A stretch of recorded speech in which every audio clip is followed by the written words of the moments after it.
পাশে মানুষের সাথে আমরা আছি এই বাংলাতে। আপনারা দেখছেন সংবাদ শিরোনাম। দেখলেন তো অনেক কিছু, এবার দেখুন নতুন কিছু। নমস্কার, আমি শ্রাচি। আপনারা দেখছেন সংবাদ শিরোনাম। মঙ্গলবার সকালে বর্ধমান শহরের ইউথ ক্লাবের মাঠে প্রাতঃভ্রমণ সারলেন বর্ধমানের দুর্গাপুর লোকসভা কেন্দ্রের বিজেপি প্রার্থী দিলীপ ঘোষ। এই দিন দলীয় কর্মীরা তার হাতে তুলে দিলেন হকি স্টিক। এদিন সাংবাদিকদের মুখোমুখি হয়ে কি বললেন তিনি, শুনে নেব। স্টিক নয়, hockey, football, cricket, hockey. Paschimbangla খেলাধুলা তো রসতলে গেছে, তো খেলাধুলোর পরিবর্তন দরকার আছে, খেলাধুলোর উত্থানের দরকার আছে, খেলার পরিবেশের দরকার আছে। এখানে তো খালি একটাই কাটমানি খেলা চলছে, তো সেই জন্য আমরা খেলাধুলোকে প্রমোট করে দেখছেন। মোদী সরকার আসার পরে অলিম্পিক, কমনওয়েলথ, এশিয়ান গেমসের ডজন ডজন পদক আছে, 100-র বেশি। 100 অলিম্পিক এতে হয়ে গেল, এশিয়ান গেমসে 25টা হয়ে গেল অলিম্পিকে। তো এই যে এত বাড়ছে, তার কারণে আমরা প্রমোট করতে চাই খেলাধুলো, সব ধরনের খেলাধুলা প্রমোট চাই। পশ্চিমবাংলা একসময় নেতৃত্ব খেলাধুলায়, আজকে আমরা পিছিয়ে গেছি। দাদা, ভোটের মুখে হাওড়ায় শাসকের শাসানি। উত্তর হাওড়ার তৃণমূল বিধায়ক গৌতম চৌধুরী তিনি বলছেন যে ভোট না দিলে জল পাওয়া যাবে না। জনতা এই সব কটা গুন্ডা নেতাকে হারাবে। যারা সমাজ বিরোধী তারা আজকে নেতা হয়ে গেছে। তারা ধমক চমক ছাড়া কিছু বোঝে না, লুটপাট ছাড়া কিছু বোঝে না। এক একটা করে ধরা হচ্ছে, এরা সব ভেতরে যাবে। কিন্তু জনতার মধ্যে উৎসাহ সাহস এসে গেছে এদের বিরুদ্ধে কথা বলার। এবারে লাইনে দাঁড়িয়ে দমাদম ভোট দেবে, এদেরকে হারাবে। দাদা, শাহজাহানকে বাঁচাতে মরিয়া মমতা। আদালত যেটা পর্যবেক্ষণ দিচ্ছে যে একজনের স্বার্থ সুরক্ষিত করতে এত তৎপরতা কেন? এর আগেও হয়েছে। ওনার যত এই যে প্রাণভোমরা শাহজাহানের মতো লোকেরা, যার উপরে টিএমসি বেঁচে আছে, সরকার দাঁড়িয়ে আছে, তাদের টাকা পয়সা, তাদের লাঠির জোরে এক একটা পিলারকে ভাঙছে আদালত, ইডি, সিবিআই। মমতা ব্যানার্জির মতো যারা গুন্ডা পুষে রাজনীতি করেন, তারা ধীরে ধীরে ভিখারির জায়গায় চলে যাবে। সন্দেশখালী বলেছেন মমতা বন্দ্যোপাধ্যায় একদিকে চাকরি দিচ্ছে আর বিজেপি আর সিপিএম হচ্ছে চাকরি খাচ্ছে। চাকরি দিচ্ছে না নয়, টাকা নিচ্ছে। এই ধরনের শিক্ষায় চাকরি বিক্রি করেছে, এর আগে ইতিহাসে কথা হয়নি। মমতা ব্যানার্জি চাকরি বিক্রি করেন, নরেন্দ্র মোদী চাকরি বিলিয়ে দেয়, রোজগার মেলা করে চাকরি দিয়েছিল।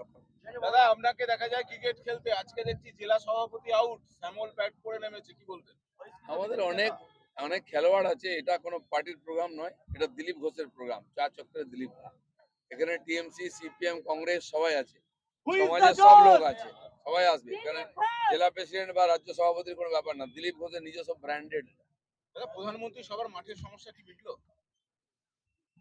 হচ্ছে, মাঠ তো ওরা দেবে না বলেছে, আমরা তবু গেছিলাম দেখতে, কেন দেবে না। তো এর হিসাব কিতাব করে দেখবো আমরা। আরো একটা বড় মাঠ আছে, সাইয়ের মাঠ, ওটাও পরিষ্কার পরিচ্ছন্ন করা হচ্ছে, সম্ভবত ওখানেই হবে। বিজেপি আগেই বহিষ্কার করেছিল, এখনো তো বহিষ্কারই হয়ে আছে। তো কোথায় পার্টি অফিসে বসে আছে? সে রাস্তায় বসে আছে। আমাদের পার্টির নেতারা রাস্তায় বসে, দিলীপ ঘোষ রাস্তায় বসে।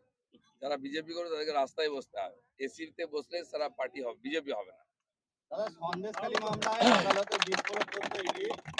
যেটা ইডি সূত্রে জানা যাচ্ছে যে শাহজাহানের দুর্নীতির টাকা আরো 2 মন্ত্রীর কাছে গেছে বলে ইডি দাবি করছে। অনেক মন্ত্রীর কাছে গেছে, অনেক এমএলএ এমপি কাজে সরকারের কাছে গেছে, কালীঘাট পর্যন্ত গেছে। টাকারও কোনো সীমা নেই।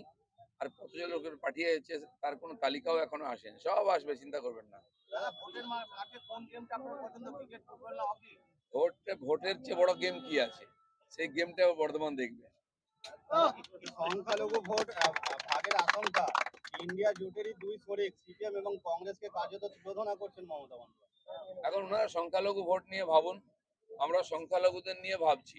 মোদিজি ভেবেছেন, তাদের বাড়ি করে দিয়েছেন, শৌচালয় দিচ্ছেন, গ্যাস দিচ্ছেন, বাড়ির সামনে জল দিচ্ছেন, রাস্তা দিচ্ছেন, ছেলে মেয়েদের পড়ার জন্য স্টাইপেন্ড দিচ্ছেন। মমতা ব্যানার্জি এ সমস্ত লুট করছেন। কংগ্রেস, সিপিএম এই সংখ্যালঘুদেরকেও এইভাবে ইউজ করেছে, ক্রিমিনাল বানিয়েছে, ভোটার বানিয়ে রেখেছে। তারা ওদেরকে তালাক দিয়ে দিচ্ছেন। এবার দিদির সঙ্গে সেই একই ঘটনা ঘটবে। সমস্ত ভারতবর্ষের মুসলমান, খ্রিস্টান, যত সংখ্যালঘু আছেন, তারা আজকে পিছিয়ে থাকা গরিব এই জন্য যে তাদেরকে ভোটার করে রাখা হয়েছে, তাদের জন্য কিচ্ছু করা হয়নি। তারা বুঝতে পেরেছেন মোদি হয় তো মুমকিন হয়, এবার পদ্ম ফুলে আছেন। দাদা, অভিষেক বন্দ্যোপাধ্যায় বলছেন যে আমরা চাকরি দিচ্ছি, সিপিএম আর বিজেপি দুজনা মিলে চাকরি খেয়ে দিচ্ছে। কে চাকরি খেয়েছে সবাই জানে, চাকরির টাকা কে খেয়েছে সবাই জানে। পেটের থেকে বার করবে এবার ইডি। দাদা ভোটের ট্র্যাকে দৌড়াচ্ছেন, কীর্তি আজাদ এখন কোথায় আছেন? সেটা তো আমি বলতে পারবো না। যাদের নেতা তারাই বা কোথায় আছে, টিএমসিটা বাই কোথায় আছে? বর্তমানে একটু খুঁজুন টিএমসি আছে বোঝাবার জন্য আমরা যখন যাই আমার রোড শো হলে পার্টি অফিসের ভিতর থেকে go back go back go back, এরকম ভয় পাওয়ার কি আছে? এই রোদ্রে ঘরে ঢুকে গেলে এমনি ঘরে ঢুকিয়ে দিয়েছি টিএমসি কে, ভোটের আগে আর দেখতে পাবেন না, শীত ঘুমে চলে যাবে।